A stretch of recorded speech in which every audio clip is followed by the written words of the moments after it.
Hey everyone, it's Jonathan, and welcome to the finale of this year's series of Alice in Wonderland episodes. Last week we talked about Tim Burton's take on Alice in Wonderland from 2010, and this week we're talking about its 2016 sequel, Alice Through the Looking Glass. Once again, I want to thank Simone Full for her awesome Alice-inspired avatars. I will have a link to her Instagram if you want to follow her. Seriously, she is amazing. I'm joined as before by Katie and Jenna, and I think I exhausted all introductory material in the previous episode, so let's just get right into this one.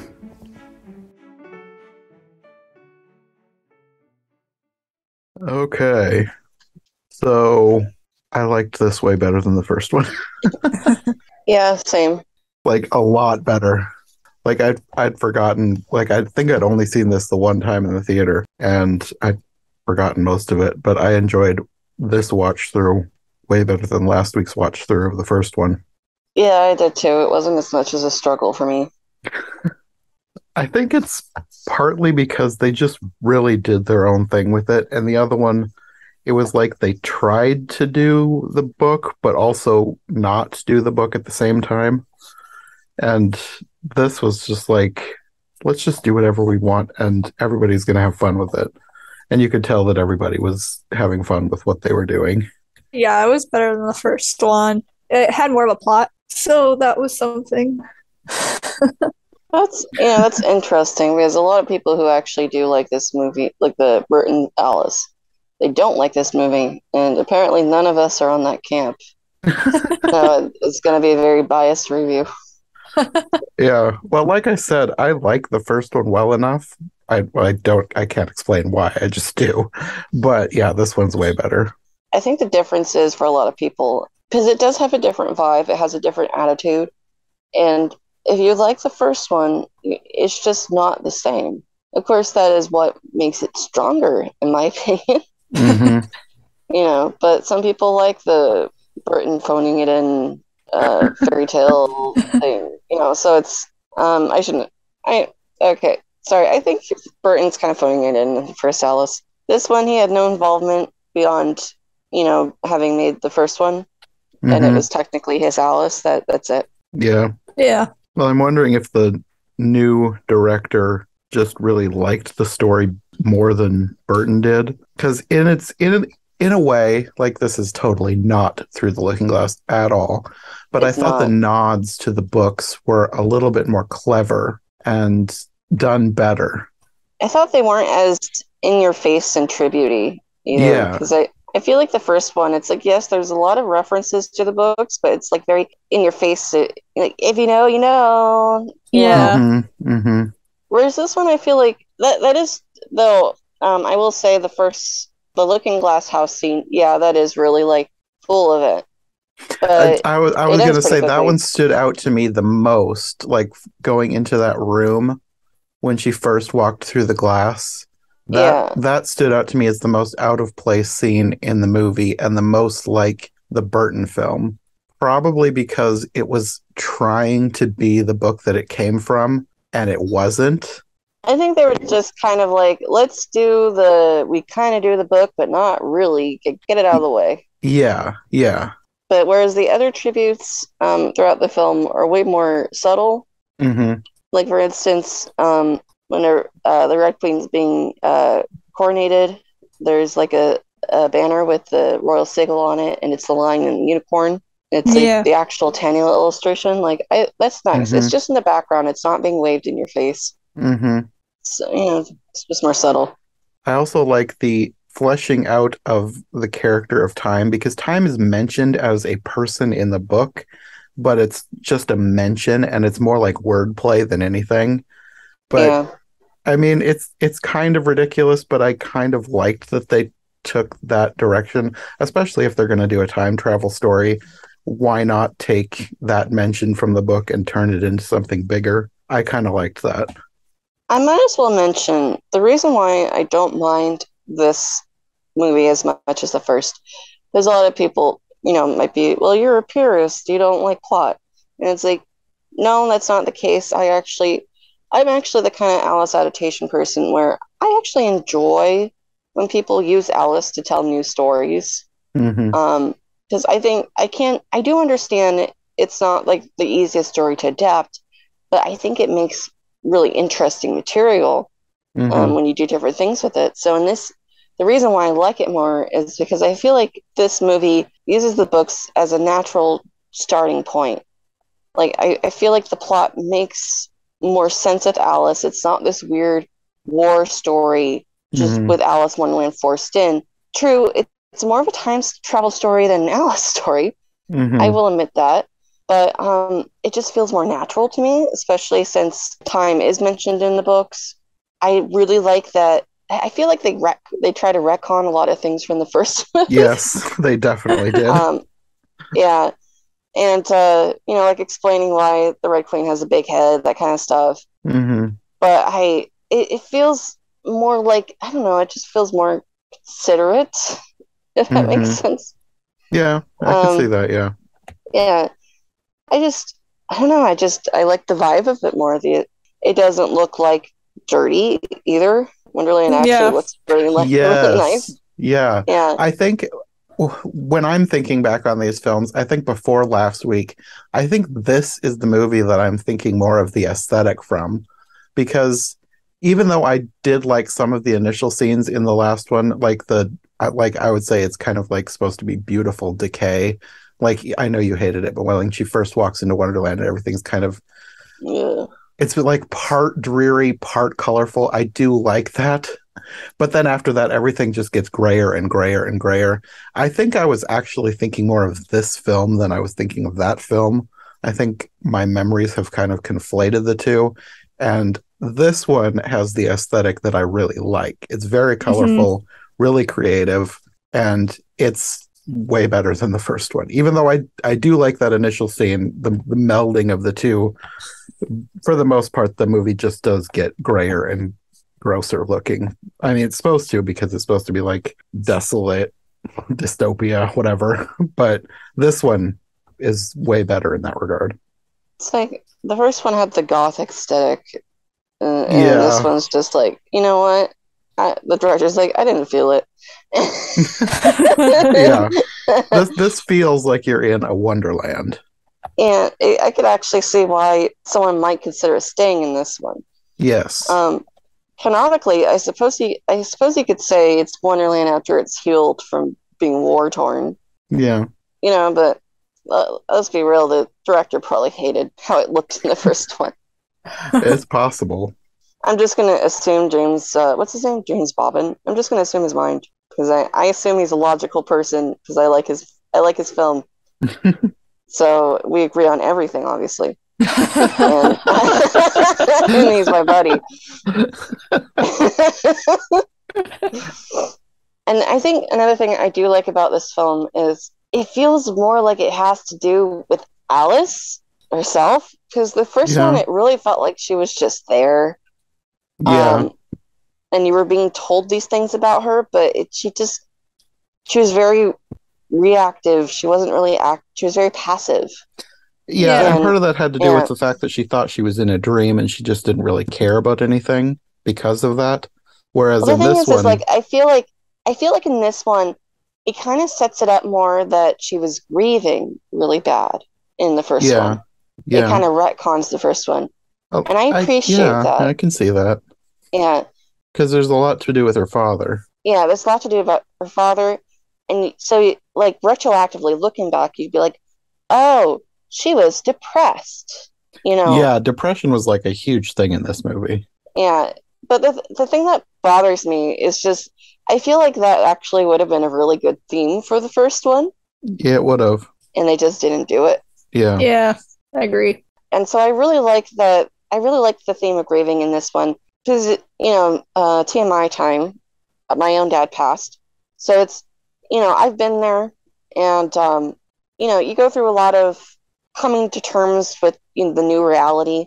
So I guess that they introduced this kind of theme in the sequel probably does hit a little close to home for me and makes me like it more because I can identify with it.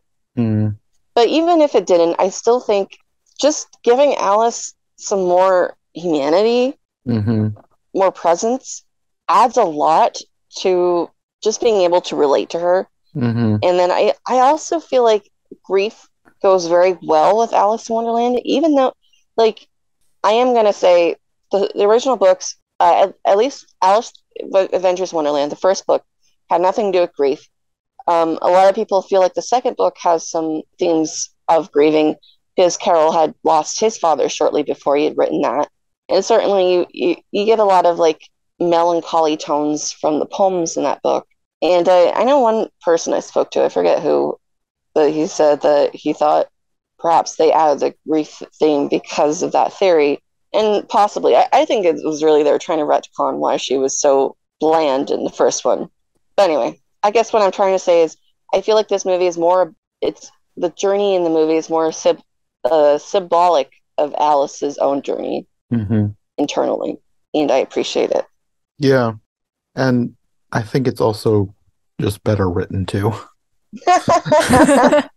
That's a bit sad, considering Linda Wolverton is the screenwriter for Beauty and the Beast. Which one did she write? The first one? Yeah, the animated Disney movie. Well, I mean, these two, did she write the first one?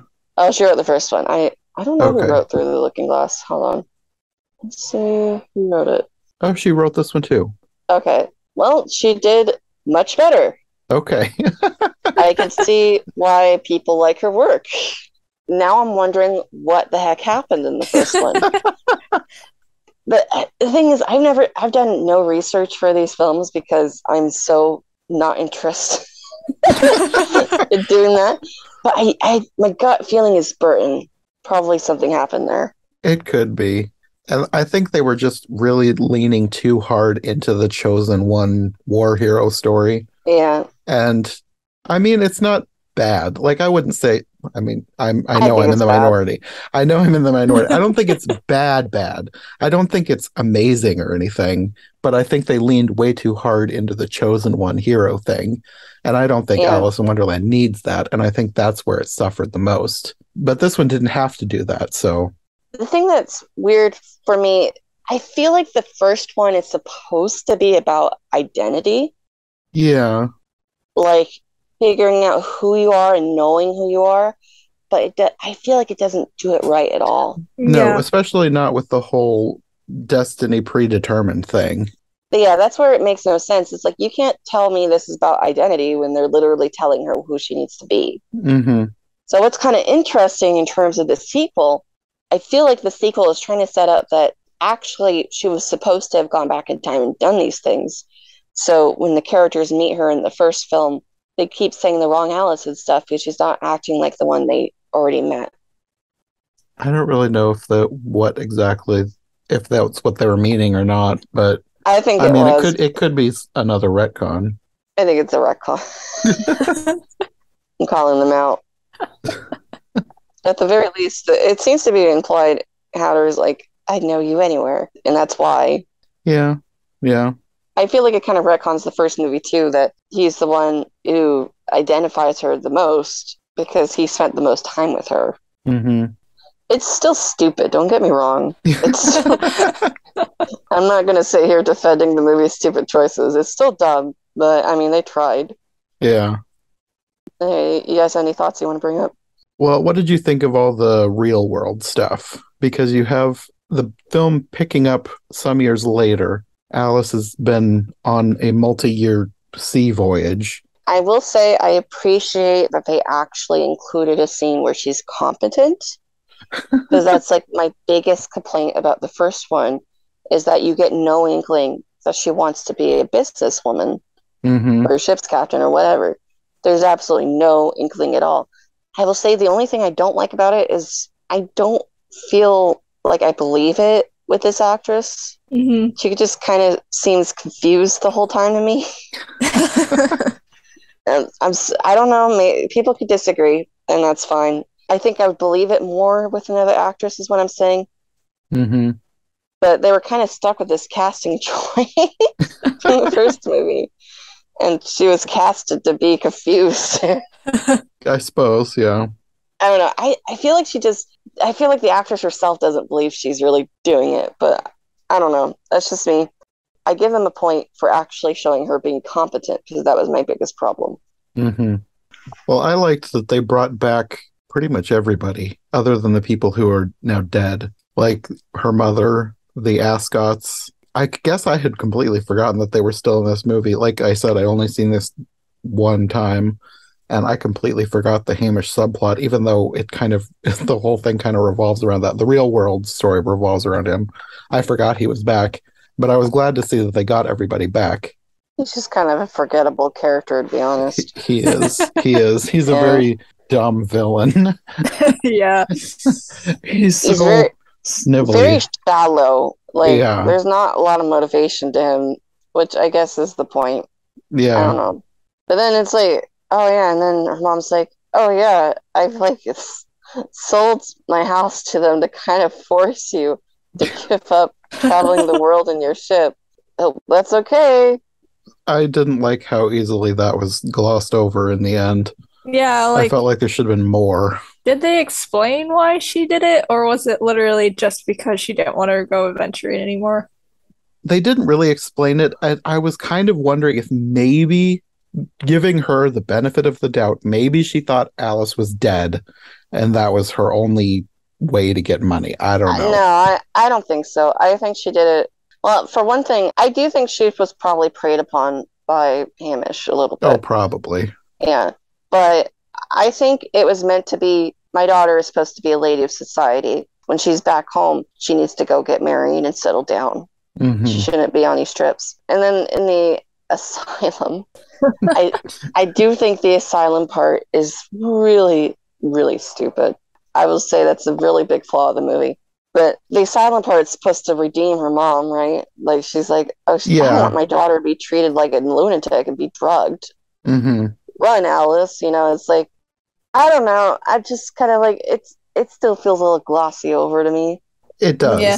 I thought there should have been more with that. And for some reason, like in my memory, the asylum scene lasted a lot longer than it did. I was thinking there was more to that, but it's literally she comes back home, wakes up, escapes, and then goes back to Wonderland. Yeah. I thought she was there for longer. She really wasn't. She was there for maybe a day, and she doesn't really even remember being there. She just wakes up there. To be honest, like, I could kind of see why they think she's crazy and needs to be locked up. Yeah.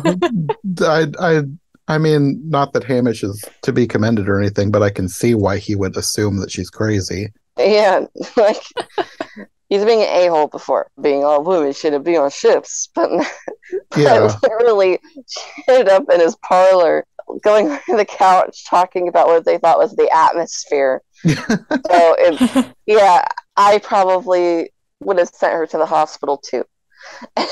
Yeah, I think in one regard, yes, she definitely probably, if she was crazy, she needed some help. However, I think he just was happy to have an excuse to brand her as crazy and get rid of her. Oh, of course, yeah.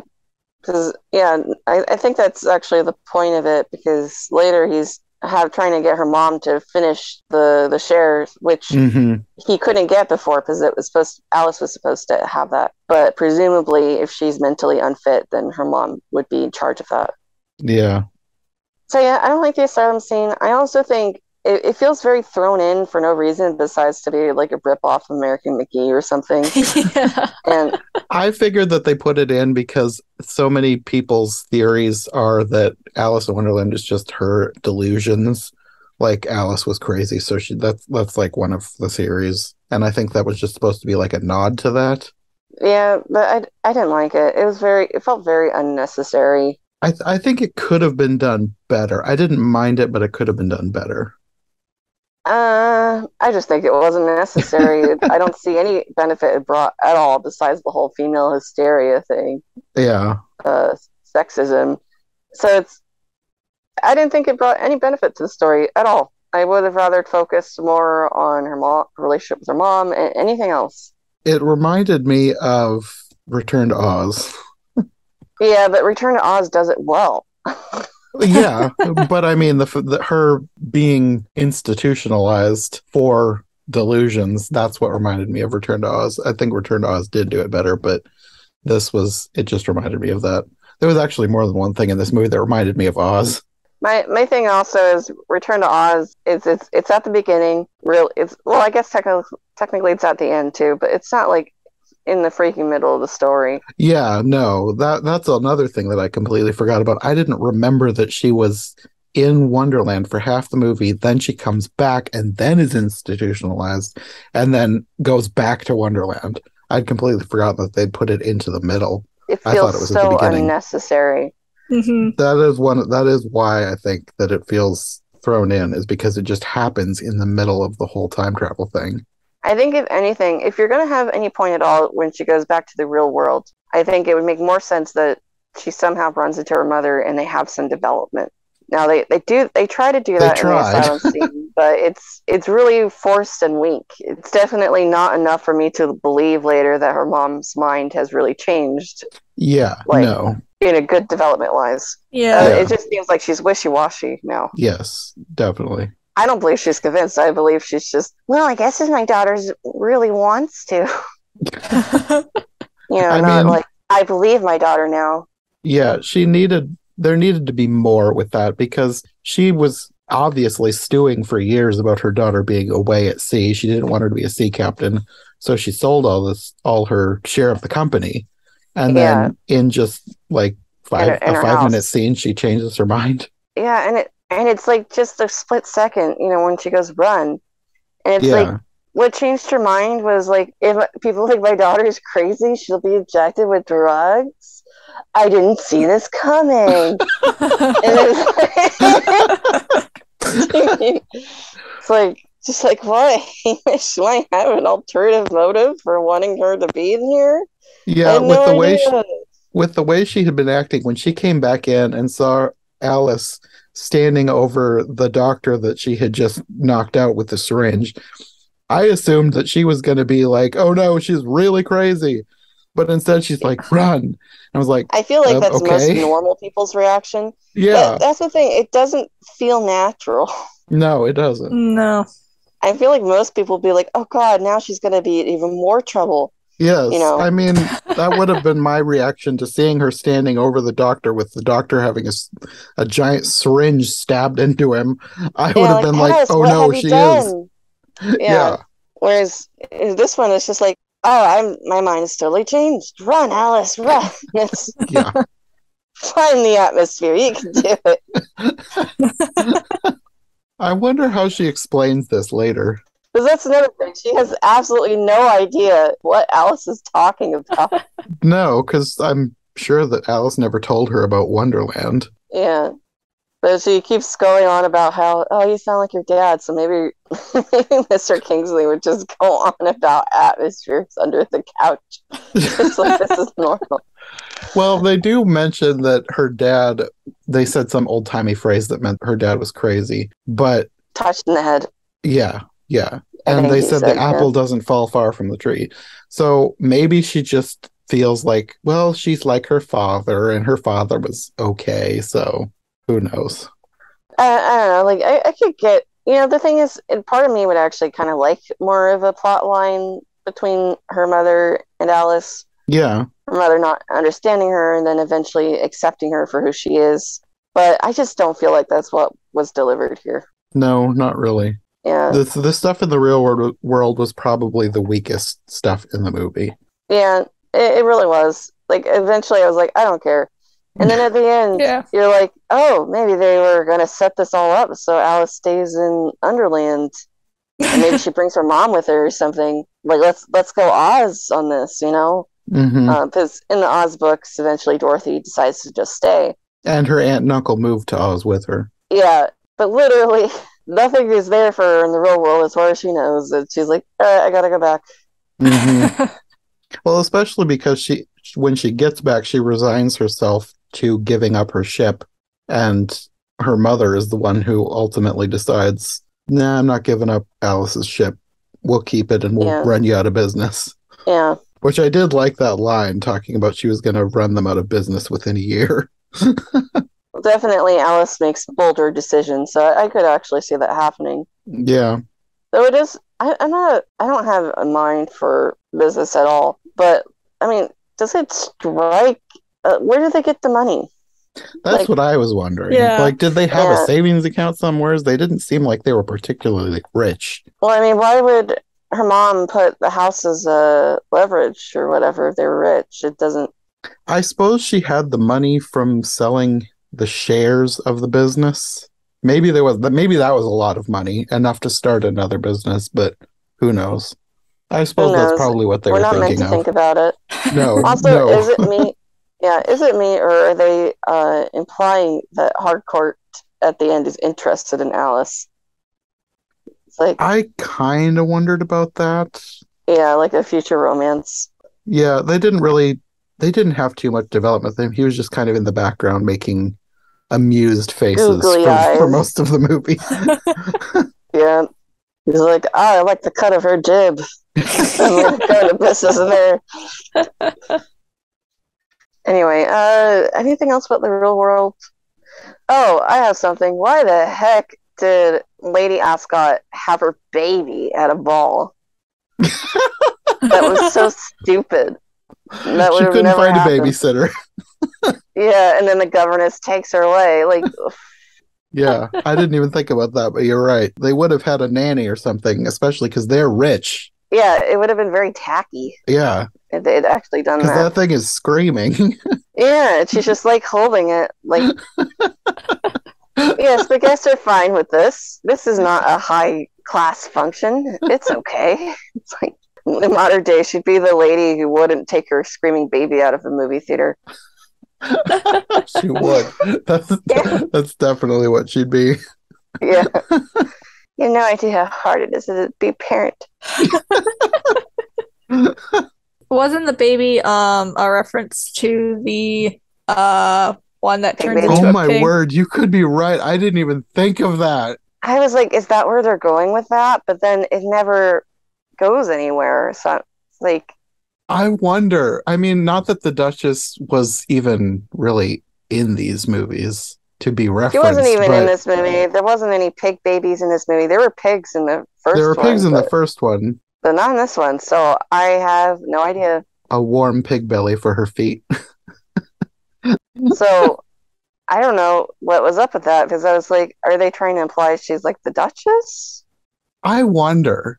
It's an extremely subtle reference if it is, because I did not get that at all. But it makes sense. I would assume it is a reference. I just don't understand why.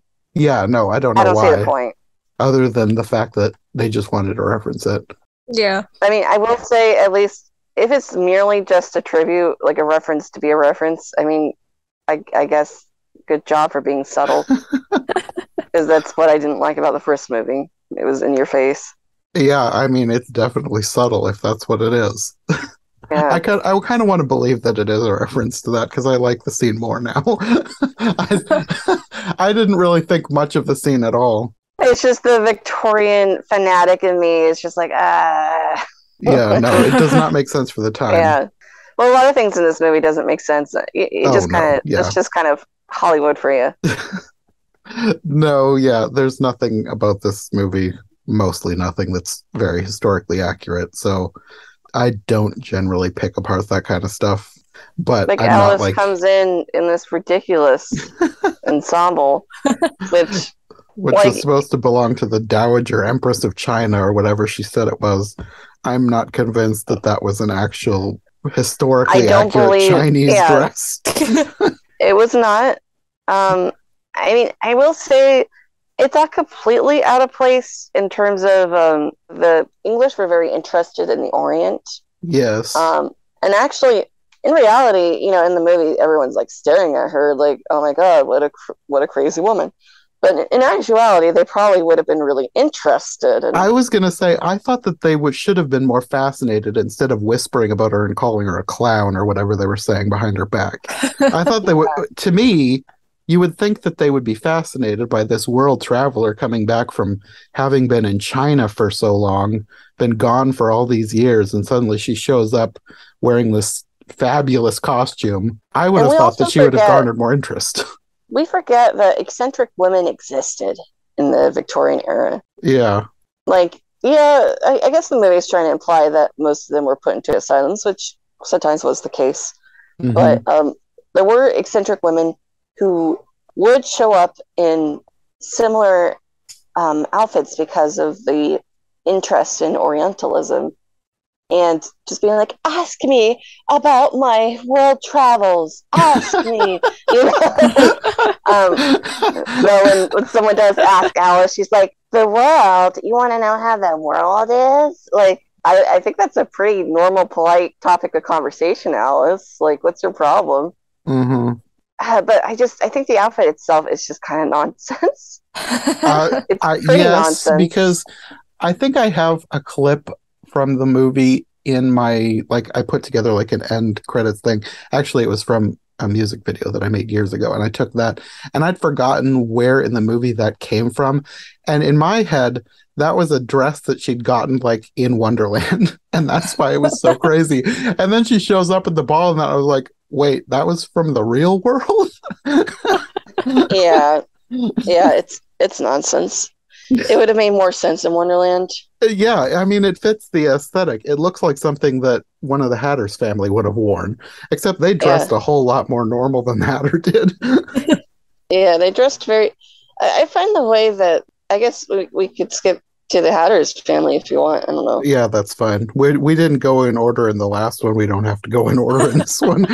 Yeah, well, we might miss something. Who knows? But the Hatters, I thought it was really weird. Because in the first movie, when you see them on whatever the heck day it's called, because I hate the... I don't remember any of the days, and I didn't write them down because they were ridiculous. Yeah. In that one, they're wearing the kind of aesthetic he's wearing. Yeah. But in this movie, they're like, actually, just kidding. He's the crazy one, and all the rest of them are conservative. Maybe his clothes are like party clothes. Maybe that was what they dressed as for parties, and he just wears that all the time. Because I think when they finally come out of the ant farm, they are wearing pretty, obviously very degraded clothes, but it looks like colorful clothes than they wore in the flashbacks and the memories. I mean, but it's like, I don't know. It's just, I don't know how I feel about it. It's one thing that I think it's fine. It doesn't make a ton of sense, but it's not something that I'm going to question too hard. I feel like it doesn't make that much sense in Wonderland. Yeah, no. I mean, everybody in Wonderland is usually more outlandish, and they're like not comparatively. Yeah, but it's not horrible. It's okay. Yeah. So, what did you think of Time himself, Sacha Baron Cohen? He did great. I really enjoy that the movie sets him up to be like this villain. Mm-hmm. He's foreshadowed as a villain in the real world, I believe. There was a line about Time being a thief and a... Yeah. And well, I mean, you look at his domain, it's very final boss in a video game. I didn't think of it that way, but you're right. He's got these ridiculous clothes. And then you kind of see him in like a Grim Reaper kind of role, which, the Grim Reaper is also like really misaligned like that too. So I enjoy it. And then later you see the flip where it's like, well, actually, he's not the bad guy. My question though is why was he dating the Red Queen? Like they were set up as a couple. Like what did he see in her? Well, keep in mind, I think what they were trying to set it up was that he's obviously a very busy person. He has nobody there except for the machine people. Wilkins and company. Yeah. So it's probably when she started, because I like to think she had this planned out because she obviously doesn't really care about him. She's just there for the chronosphere. So I think she came to him, and it happened to be he was really vulnerable because he didn't have anybody in his life. Yeah, that's probably true. And she's going on like, how come nobody loves me? And it's like, he actually does, the poor man. Yeah, and I also was kind of thinking like, after all she'd done, what would he see in her? But he doesn't actually. It's not like he's God. He's not all-knowing. Because when he ends the person's life, he talks like he doesn't know what was happening. Like he hoped they had a good life or whatever. So he's not actively seeing everything that's going on. So he maybe just didn't know all of her atrocities. Yeah, and he didn't know what Alice looked like. So yeah. He's not a god. He's I think of him more as like a timekeeper. Yeah. he's just a caretaker. Yeah. Anyway, I really, a little tangent, I really enjoy the clocks, the whole like pocket watch as a life thing, and then putting them away. Mm-hmm. And Alice holding her father's pocket watch as a symbolism of her holding on to her grief is really good. Mhm. I think a little obvious maybe, but I like it. I also kind of like that it sets up that Alice is an idiot. Well, because he literally says high top's not here yet, and she's so convinced the Hatter has to be wrong. She's not listening to that, right? Yeah, I didn't even think of that, but yeah, because she doesn't even think of it until later when she suddenly Yeah, she remembers doesn't that, oh think yeah, about. they're not actually there. Well, she's also convinced Time is a villain, so she's like, Yeah, I can't ask him for information on the high tops whether they're dead or not because he's not going to help me. mm-hmm. But she's also convinced they are dead, so she's like, why would I ask? Yeah. Well, at that point, I can't really blame her for thinking that he's a villain because she already had that in her head, and then she hears him with the Red Queen, who she knows is a villain. So, I mean, what other assumption could you make than, well, he's dating a villain, so he's a villain? Yeah, I mean, it just shows Alice is kind of like a Gryffindor, right? She doesn't think with her head, she thinks with her feeling. Yeah, I can see you know that. I'm right. But I enjoy that it's set up that way. Like, heck, maybe even some people. I kind of wonder how many observant people the first time watching realized that he literally said "high top's not here yet," because I didn't. I noticed it, but it didn't register in my head as important. Because at that point, I had also forgotten what the Hatter's last name was. Because in my head, he's just the Mad Hatter, and I know it's like Terrence or Tarrant High Top, and they have very ridiculous names, and I'm not going to remember. I did not write down any of their names because they're not that in my head.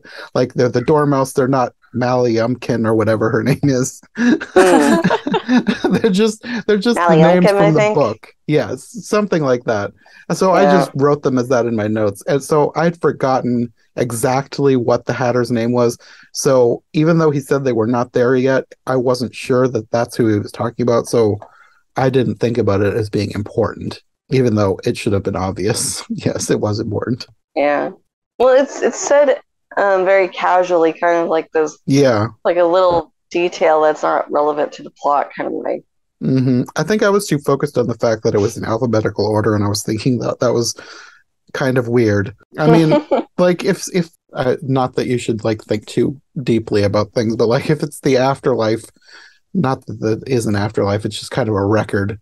Like, why is it in English alphabetical? It's like not something that you should think about. I got too caught up on the wrong details instead of the one that you should have been thinking about. Well, I think at least for the English part, if you notice, it says Underlandians. He doesn't take care of other places. No, he only takes care of Underland. The whole time thing is only to do with Underland. Like the time only because like you see the real world at the end when everything is like turning to rust or whatever that was. The mirror rusts, but the rust doesn't leave the mirror. It's only that world. And the time when she's traveling, she only time travels within Underland. She doesn't time travel within the real world because she goes into the mirror in the past and comes out at present her day. Normal time. Yeah. In present day, yes. So yeah, everything to do with time is only within Underland. He has no control over anything else. Which is interesting. Yeah. I mean, it makes sense for what they're setting up here. You wouldn't want like if he was also like king of time in her dimension, that would be like far too much power. Yeah, true. Actually becomes a villain, like follows her around everywhere. It's the setup for the next sequel. Now there's a trilogy. Oh no. Time, now actually a villain. They could take another work of Lewis Carroll and not follow any of that book, but just use the title. Hunting of the Snark. But the Snark turns out to be Alice. You're welcome. Oh, about time. I I really, really, really, really like the idea of going through a grandfather clock. I I just like it. I don't know what like I said, I've only seen this once, so it did not register to me that the exact same thing happens in the new Nutcracker movie, which Katie and I just talked about. And when they went through the clock, I was like, wait a minute, that just happened in the movie we just talked about a couple weeks ago. Really? You guys just saw Nutcracker Fantasy? Because I was thinking, like, I really like it when that happens in Nutcracker Fantasy too. No, it's not like a bad thing. It's just I completely forgot about it, and I forgot that the same trope happens where you get to another world through a grandfather clock. Yeah, it's weird. It's like kind of like in there in people's heads, but it's not really associated with anything. Yeah, no, I don't know that it was even. Well, I mean, Nutcracker came later, so I don't know that anything was a reference to anything else. But I think it's just a coincidence. No, it's like not a reference. Two people having the same idea. Yeah, and it's not a bad idea. I like the idea of going into a clock. I do too. Well, I think it's just a very childlike way of thinking. Speaking of the clock, why was it all chained up? Gotta keep time chained up. I don't know. There's probably some reason. Maybe they said, I don't remember. Because like it was all chained up, and then she just went poof. And then the chains disappeared, and I'm like, that seems unsafe and unnecessary. The chains of time. It also doesn't make sense for like unless there's multiple entrances, because the Red Queen has obviously been there before. Like I think there's probably multiple. I think there's multiple entrances. Yeah, so yeah, the chains then really don't make sense if they were trying to keep him in or whatever. I'm just not invited in this house. I think it's more that they're trying to keep people out. Yeah, I guess that's probably true. I don't know. I don't think they ever explained it well enough for me to remember, because I didn't write anything down about why it was chained up. I don't remember them saying. Anyway, I choose to believe it's chains of time. There we go. Yeah.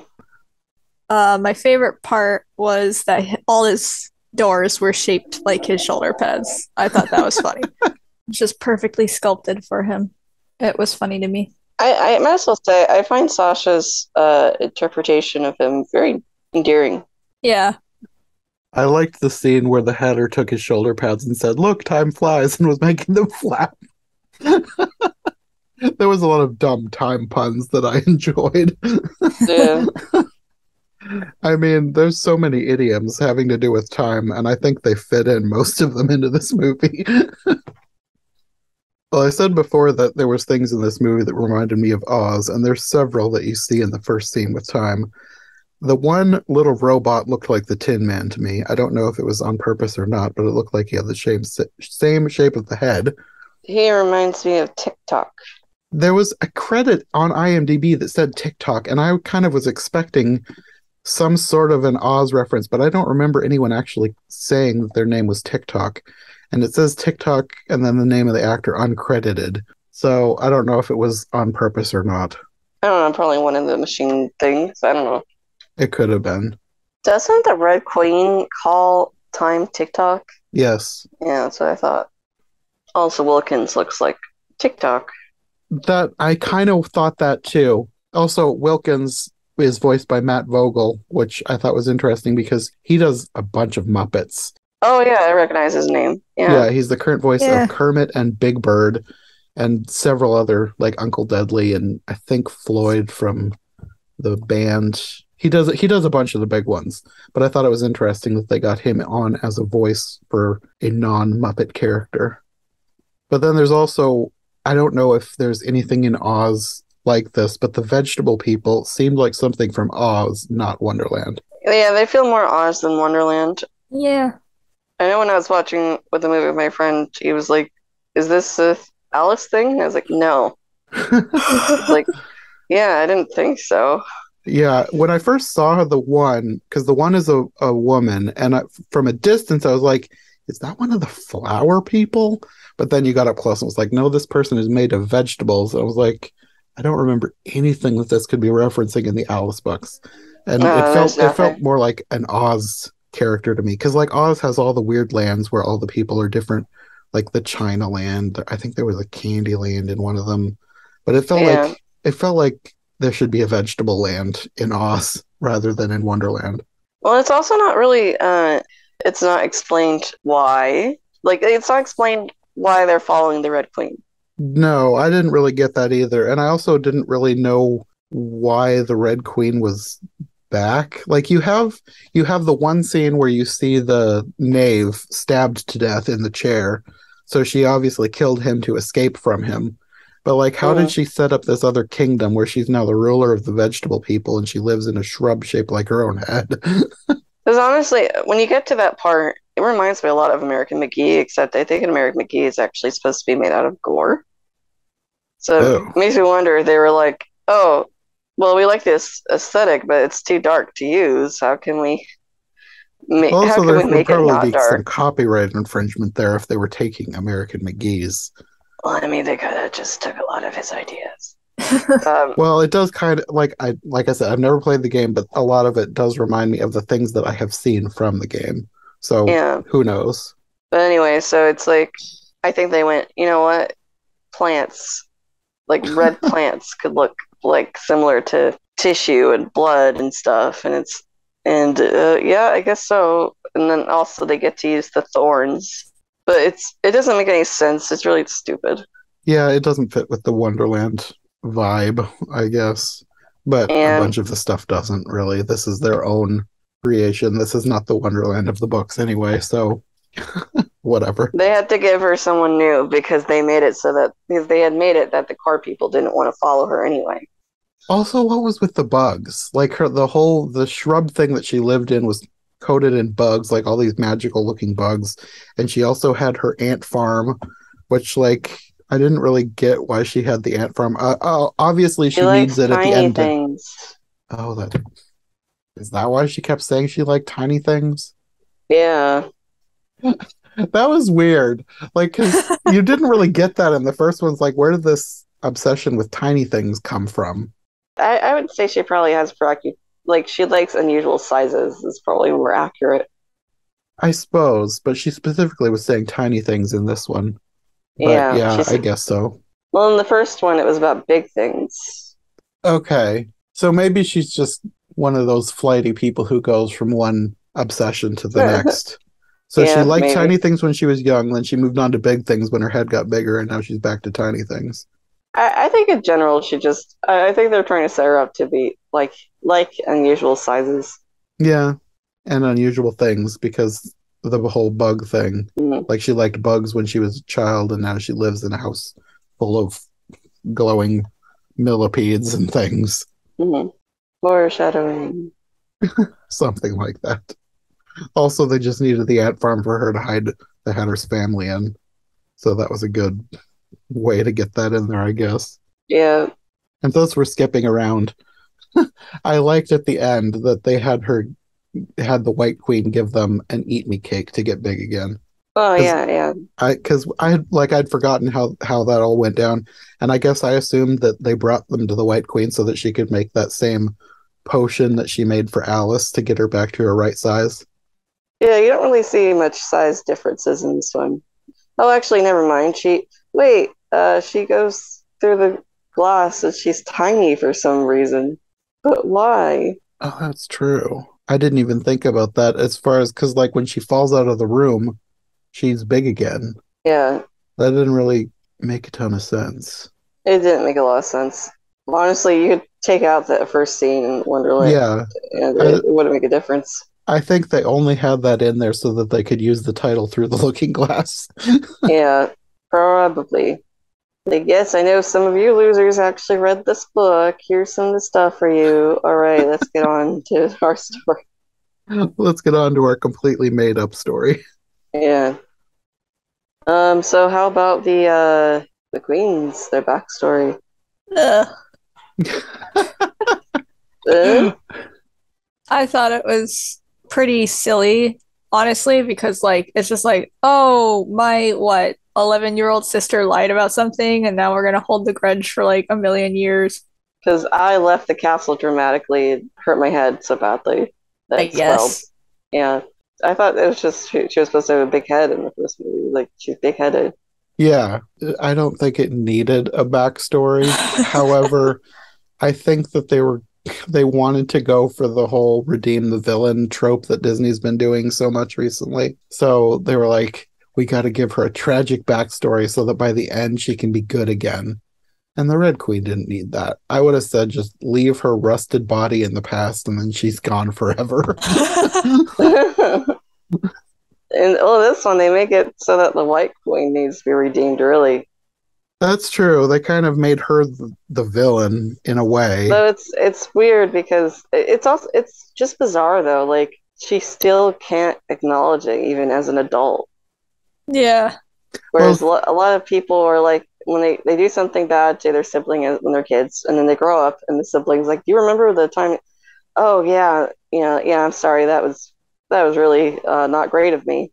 But she's just like, no.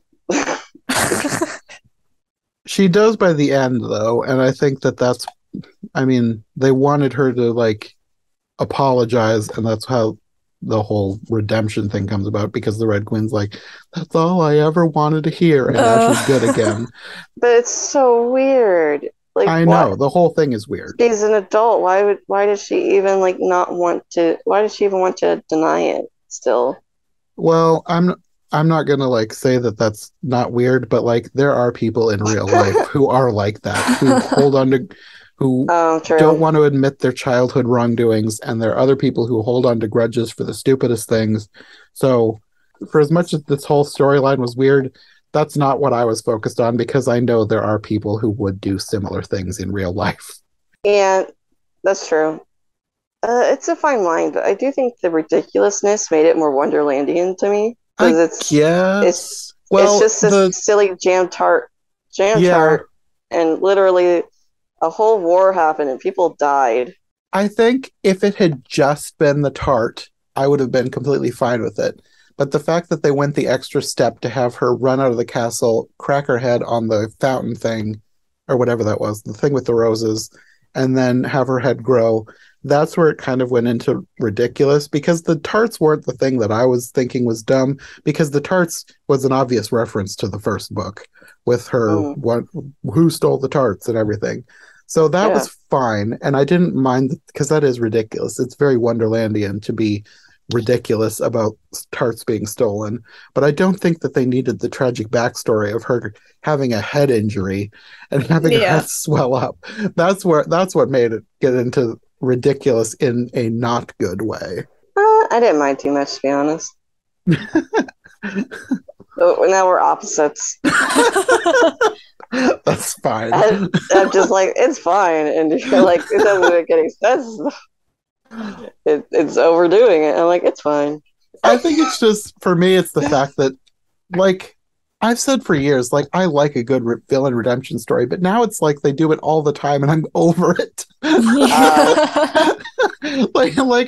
I used to love when they'd have a great villain turn good, but now it's like they do that all the time, and they have villains turn good for the most minuscule of reasons, and this is one of the most egregious, because literally she just needed her sister to apologize, and now decades of murder are forgiven. Like, he was a ruthless tyrant who beheaded a literal moat full of people. Like, you have the whole scene, there's like how many heads floating in that thing? She's killed all those people, and now it's fine. Her sister apologized. And her dad was completely right. She couldn't run a kingdom. No, that's true. Her dad, he didn't foresee that, I'm sure, but he knew that she was unstable. Yeah, you're still upset over this one thing. And really, even though the whole thing is forgiven now, I bet if they did come back and make a third sequel, they'd have her revert to her old tyrannical ways. Oh, I'm sure. Because we'd need a good villain, and where else are you going to get a good villain than have her be evil? I can't believe that not that they'll make another one, but I couldn't believe that she's good now. Like, even though they've made nice. I could see, what's her name, Miranda? Whatever, White Queen. That one I did write down. Let me look. I think it was Marana. I forget. I just called them the White Queen and the Red Queen. The White Queen, I will say, Because I feel like there are a lot of people who just want to love their family so much they forgive everything. Yeah. So, like, I could believe that. Yeah. No, Yeah. She seems definitely. wispy and weak enough to do that. That's very true. They didn't really have her be, they didn't spend enough time on it to get the sense that all is forgiven, but I could see her specifically wanting her sister back and being remorseful about the part she played in that to forgive her in that moment. And I know there are definitely people who are like, I did this wrong thing, and that excuses everything they did. Yeah. And it's like, no, it doesn't. Yeah. They didn't have to do that. Yeah. No, I think She that's literally probably what's going killed on there. people. Yeah. And not just the beheaded people, like that you had that whole scene of her sending the Jabberwocky in to fry that entire party. Yeah, And also keeping the Hatter's family locked up for years upon years. She's like, I like tiny things. Like, that makes it funny. I kept these people imprisoned. Even though really it wasn't their fault. I was wearing a hairstyle that was not conducive to wearing this tiara. Yeah. No, that also was ridiculous. She must have had a ton of hairspray in because he tried to press that thing into her hair and her hair did not budge and the crown just broke. So like she had industrial strength hairspray in that thing. I was thinking he should just put the crown on top of one of the little heart hump things. Yeah, I would have done that. Hair's not going down, just tilt it. Or like make a tiara, just stick it into the hair. Yeah, that would be a good idea too. So why is she getting crowned and her sister already has a tiara? I think it was supposed to be two different things because they said it was her sister's coming of age, and then the crown was like symbolizing that she was gonna be the next queen. The whole political thing does not make sense. Like they're making this up as they go, but I think that's what they were going for. Like it was like a double ceremony for two different things. May I imagine being the audience at that? Just like, oh, awkward. I think the audience probably was happy about it because they didn't seem to like her very much. Yeah. Well, that's the thing. Like, even if that Jan Tart thing never happened and the White Queen admitted that she shouldn't have done that, the Red Queen would still be an awful person. I think the way they set it up, they're trying to say that she would not have been an awful person. Like, if she had never gone out and hit her head, she would never have had that traumatic brain injury. Because I think they're saying this brain injury is what made her the awful person that she is. Kind of like a disability, I guess. Yeah, something like that. I don't know. It's to be honest, I don't think they should have bothered. No, it's like, just another thing in the backstory that they didn't need to add. Yeah. I'm kind of like, I don't really care. It doesn't bother me too much, but also they didn't really need to do it. No. Something funny about the whole time traveling thing is I guess every Underland character, they're like all the same age. I did think that too, because she goes back to that one time and they're all like kid versions of themselves. Hatter was a cute kid though. Oh yeah. All the kids were cute. I liked the Cheshire Kitten. Cheshire Kitty. Exactly. I was like, why is this not the Mad Hatter we got? It reminded me of, which one is it? Like 1910 with the little kids. Do you know which one I'm talking about, Jenna? There's the one old silent movie where like everybody's played by little kids, and the tea party is one of my favorite tea parties because you have the little kids, like the Mad Hatter is a little boy, and like he's like shoving the dormouse into the giant teapot. I loved that scene. That was not a reference to that. It just the kid Hatter reminded me of that. Yeah, it reminded me of Muppet Babies. You're welcome. Just random baby sequence. Don't give Disney ideas. They'll make a spin-off. Oh no. Oh, that'd be so terrible. This is very random, but I liked when the queen seems like she's just killed his family and she jumps on the Jabberwocky's leg and kisses it. It was very random. I liked how weird that was. I like that the family's taken away, she holds up her arm, holding up the half-broken crown and being like, revenge to nobody because they've been taken away. She doesn't know Alice is there. She's just giggling evilly to herself. Yeah. But by love, I mean I hate it. It's stupid. But I guess it would be in character for her. She is kind of stupid. Yeah, no, I didn't question it. It just seemed like something weird that she would do, giggling to herself and saying, revenge. Another random observation was that apparently the Hatter does not wear makeup. That's his actual skin, because he turns white when he's sick and dying. And then when she comes back and she says she believes him, all his makeup, or apparently not makeup, just starts flowing back in. His hair turns orange again. All of his colors are apparently his natural skin and hair tones. Yeah, that actually bothered my friend that they don't explain why that is, but they explain away her head, which makes an interesting question. Like, what's the difference? So for the Red Queen, it's not natural. Like, something happened for her to get the big head. Mm-hmm. But he just, like, was born with big eyes and developed the skin and the hair. Well, I we mean, need a third movie to have a tragic backstory for him where he was stricken with some sort of pox, and it was a magical Wonderland pox, and it turned his skin rainbow colors and gave him peppermint eyelids. Oh, there was a scene where his weird peppermint eyelids was falling off. Oh, was there? Yeah. I was like accident? Or yeah, I'm assuming. It was slipping down. You could see the glue underneath. Oh, yeah, that sounds like an error. Yeah, I didn't. You got really close to his face, and I'm just like, oh no. I didn't notice. Like, did no one notice? Or did they notice? And they're just like, well, we just want to wrap it up. We're almost finished. This is the last shot. Who knows? But I do wonder if it's probably not on purpose, but it's kind of commentary between like when something's natural and when it's unnatural, I guess. I don't think there's any consistency for these movies. I don't think they gave it enough thought. I doubt they gave it a lot of thought, but it sets itself up for that kind of thought process. Yeah. Like, it's okay that the Red Queen, ended up being bad because something happened to her. She had a brain injury, so it's fine. Yeah. We'll forgive all the murders. Yeah. Whereas Hatter, you're different, but it's who you are. You were born this way. So it's okay, and we're proud of you. Or did he contract Wonderpox, and now he's that way? Now we need to explain it.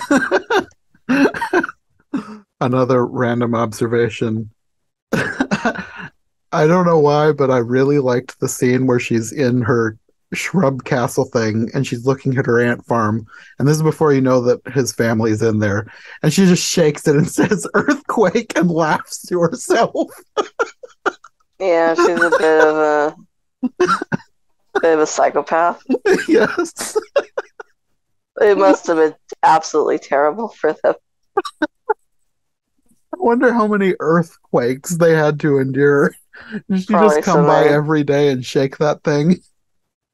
Also, what did they eat in there? There's only sand in there. Did she break off pieces of her vegetable cronies and feed them those? I mean, she literally would break off pieces of them, so maybe. Oh, so since I latch on to characters randomly, the king was my favorite, but that could have just because it was Richard Armitage. Literally the king that was barely in it. Yeah.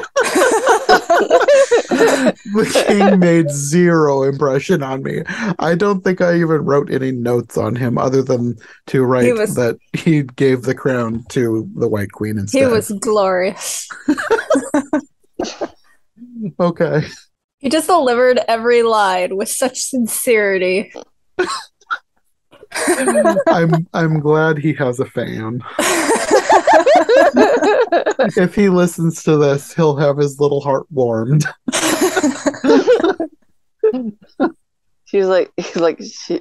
Katie gets me.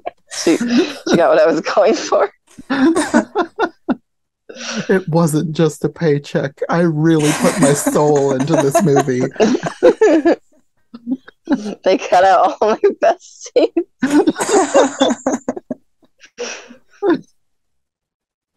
In a way, I think this movie just ties up the loose ends more nicely, that I don't really have anything to pick at. Mm-hmm. I mean, the petrification of time is it's very cliche of a time travel plot, kind of like you ruin time, you can't let anybody see past you.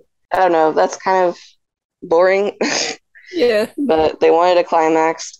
Well, it's one of those things where it's like, who made these rules anyway? Like, why does all this, like, why does everything rest or whatever was happening to them? Why do they all break down and why does everything freeze? Just because the Red Queen saw her child self. That didn't really make a whole lot of sense. But well, it's like a paradox thing. Yeah, it's one of those things where it's like, yeah, it doesn't make sense, but I probably shouldn't think too hard about it because it's all a fantasy world anyway. That is kind of the thing with this movie's plot. And it's the same thing for the first one, actually. You really can't think that hard about the plot. Yeah. Because it just kind of falls to pieces. Like, another thing is, like, okay, so wait, was Alice meant to have gone back in time the whole time? Because if you recall, the Hatter, Hare, and Dormouse waste time's time.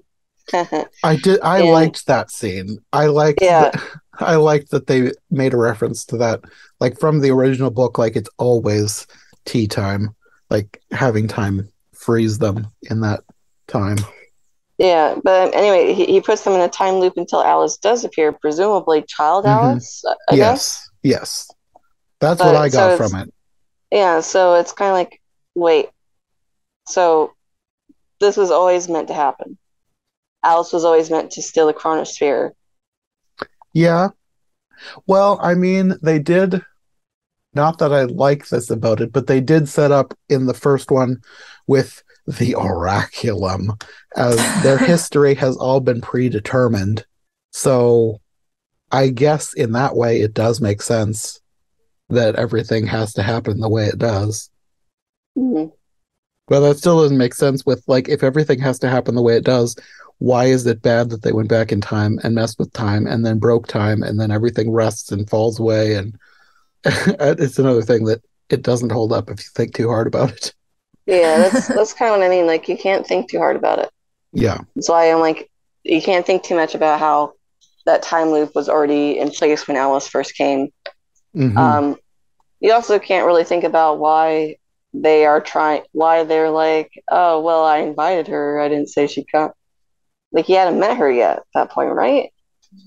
Well, he had met the adult Alice, but I don't remember him actually inviting her to a tea party when he met her as an adult. Because remember, they had that whole scene where she said that he would meet her when he's older and she's younger, and then he was confused by that. Yeah. I don't. I mean, I guess he did say at some point, "Let's go drink tea," when she's talking madly. Yeah. It could have been. Kind of making I was writing a bunch of notes at that point, so maybe I was typing through it and just. Well, this is what I mean. Like, when you pick at the threads, it starts to fall apart. Yes. It's very confusing to really analyze what timeline everything is and what's happened before and who's met who. Yeah, it's just one of those things where even in the things that I like, there are definitely problems. So it's whatever. I guess the difference for me is both films are like tapestries. I don't like the image the first film makes. So I could pull threads. I don't care. Mm-hmm. This one, I'm like, it doesn't bother me. I like it. So it's like, I'm more willing not to pick at threads. Yeah, that does help. Yeah, but I know if I do, it falls apart. Oh, definitely. I'm not saying it's a good movie, and I'm not saying it's a good Alice. I'm saying you sound like me okay with the first movie. That's what I mean. We switched roles.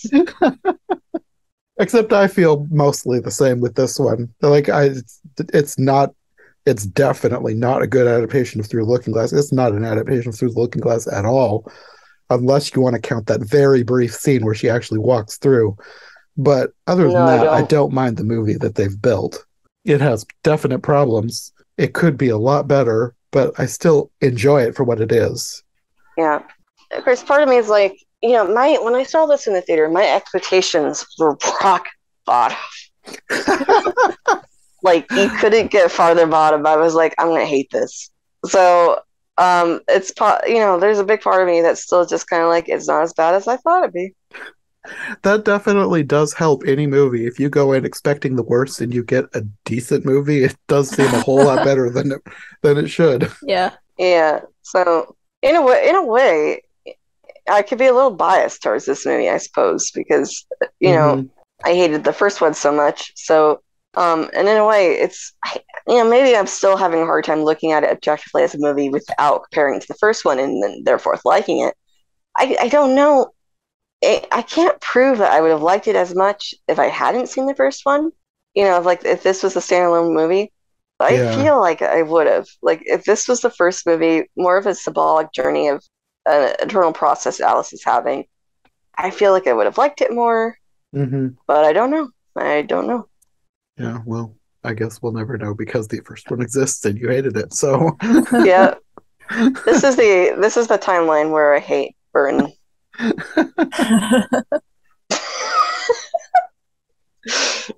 It's determined by this one thing that I did. You guys are welcome. Yeah, I don't think I have anything else to say. I guess my last thought is whenever the Mad Hatter said "my family" in his really high-pitched squeaky voice, my family, I was like, please stop. I did think he was a little bit too childish at times. It's like, yeah, I know he's like supposed to be slightly mad, but he seemed like, I don't know. I just don't like Johnny Depp, to be honest. I'm done with Johnny Depp. So I don't really care about the Hatter. I don't know if I liked him more in this one or the first one. I liked him more in this one, I'll say that. Okay. I like the idea of where they're going with this character. He has waves. Like sometimes I like his performance better than others, I guess. But I do like how weird he is. Like that's one of the reasons why I like these versions, because I do like how weird his version of the Mad Hatter is.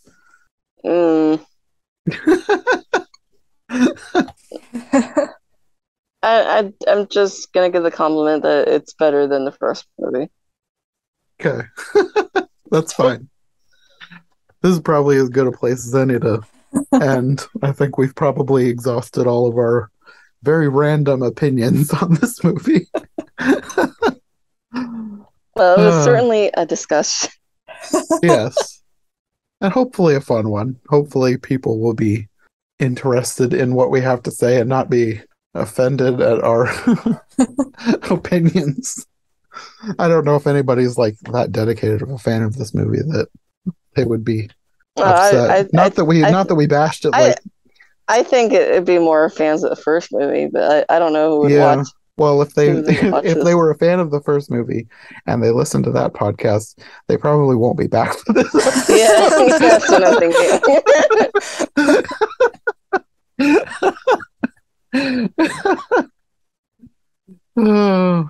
Okay, well, I guess until next time, do you guys want to let people know where they can find you if they want more? Jenna? Yes, I am Phantomwise on YouTube, and love-gift of a fairy tale on YouTube as well. And that's really all I'm active on. Okay. And Katie? And I'm Katie Draws Things on Twitter and Instagram. And I draw things sometimes. Okay. I will have links to all of your various locations. Awesome. Thank you. Well, until next time. Thanks for having us. Yeah.